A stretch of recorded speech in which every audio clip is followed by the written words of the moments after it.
Arch, you know that gamers have been the target of a lot of criticism over the last, really, I don't know, 12, 14 years, whatever, since Gamergate. The gamer became the problem. So it's rare to see actually a little bit of a celebration, if you will, around games. This comes from Evie Magazine.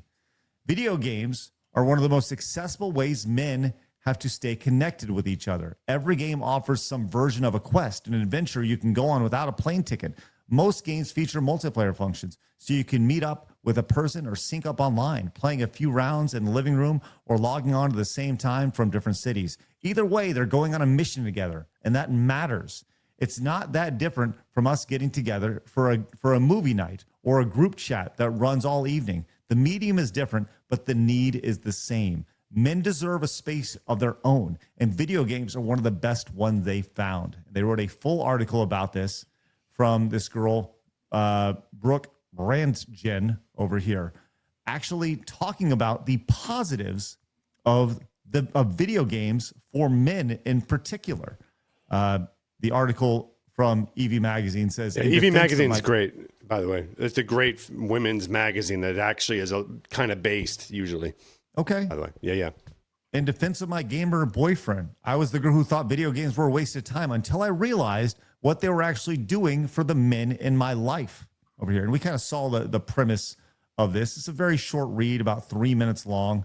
But you saw kind of the idea of it right here, that games are a positive, specifically when it comes to men getting together with their boyfriends. And I think they laid it out very well.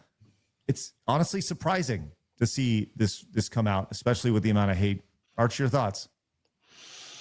Well, I'm not too surprised, honestly, because this will not be any throwing shade at Blabs, because she is, of course, a man, as we all know. But women tend to come into spaces and opinions after the men have made them safe. And that is what has happened here. The culture war has, in essence, been won, and now it is all about just consolidating that victory. This is why you're seeing far more VTubers, for example, coming out the last year or two as based, because we have now created this space. It is acceptable to be conservative. It is acceptable to be right-wing. It is acceptable to be a Christian again. Try that 8 years ago and see how far you get. So I'm happy to see it, but I'm not surprised. Naturally, a lot of people have been fairly shocked by this, specifically, like I said, the hammer that has just been pounded over here. And I thought the logic behind this is actually like really sound. Oftentimes, like when people think of great memories with games, very little does it have to do with that shot that you hit, the headshot that you got of a guy across, whatever. It's about the reaction and the people that you play with. This goes back to, when we do events, conventions, even at, our arcade marathon where we had folks come out and say hi. Very few of them will remember what they played. They remember who they played with, though. And that's the thing that I think they nailed so much in that intro about this, is that games create a unified experience, a goal of doing something, whether it's a raid in Destiny or, a team deathmatch in Call of Duty or playing in FIFA or whatever game that you want to put in. It's about bringing people together.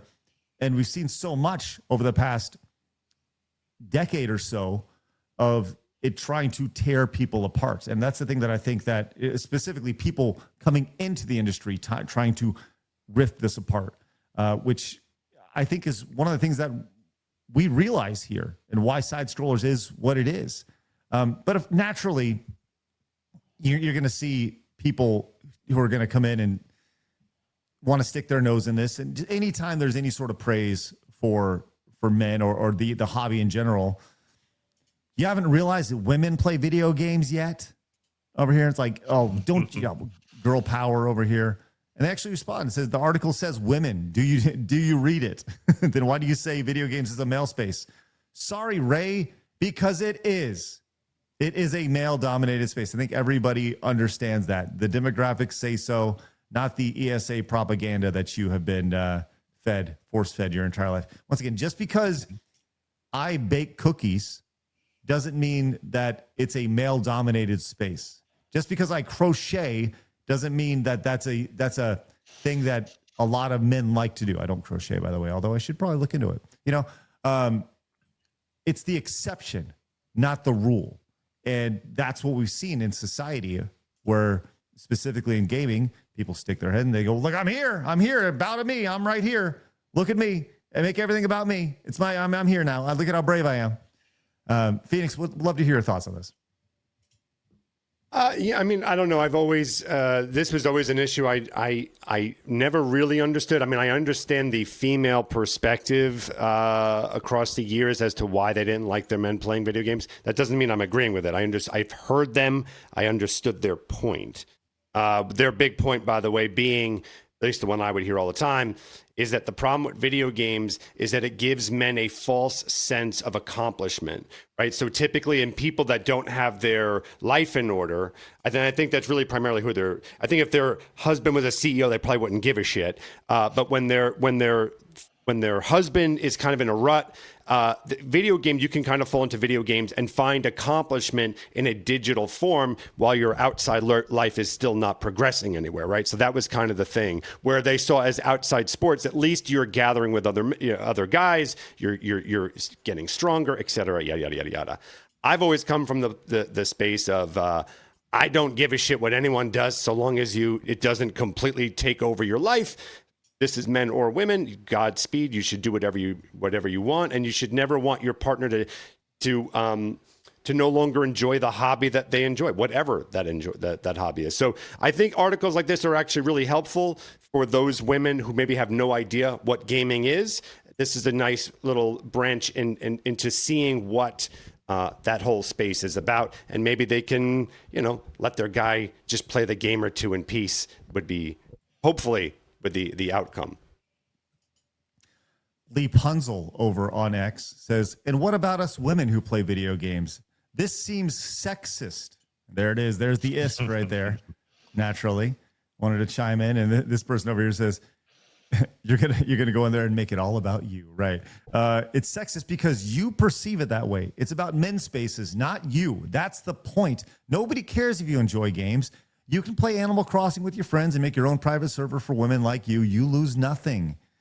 I'm saying it's sexist because to assume that it's a man-only thing, if guys want to go off in groups, I'm fine. But they could have picked something that would have caused that wouldn't have caused controversy. Once again, it didn't. Zero controversy. There was no controversy here at all. None. Well, the controversy here from their perspective is that it's suggesting that men should have a space for themselves. And that is very controversial in left-wing circles because, of course, men are not supposed to have spaces for themselves. Everything must be intersectional. Everything must be open to everybody. This is why we have men in women's bathrooms now. Once again, it sounds extreme, but that's exactly what happened. It's this sliding down that slope right there.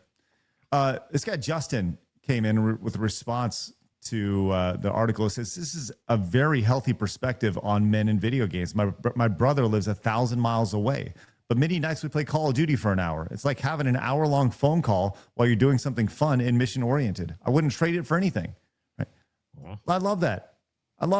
Like, video games bring people together. And that to me, it goes back to the days of arcade, right? Well, I've always said that if I go into an arcade and I was to play somebody in Street Fighter 2, I can learn more about them in 1 minute through one game than I can through a conversation. I learn if they're aggressive. I learn if they're passive. I learn if they shit talk, right? I learned so much about them in such a short amount of time with video games being the thing that brought us together.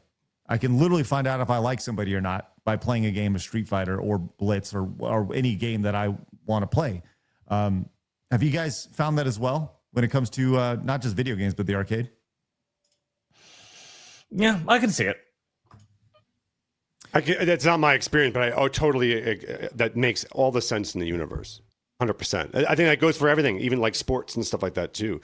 And then how you celebrate, how you lose, all those things, I think are extremely valuable in seeing how people work with that.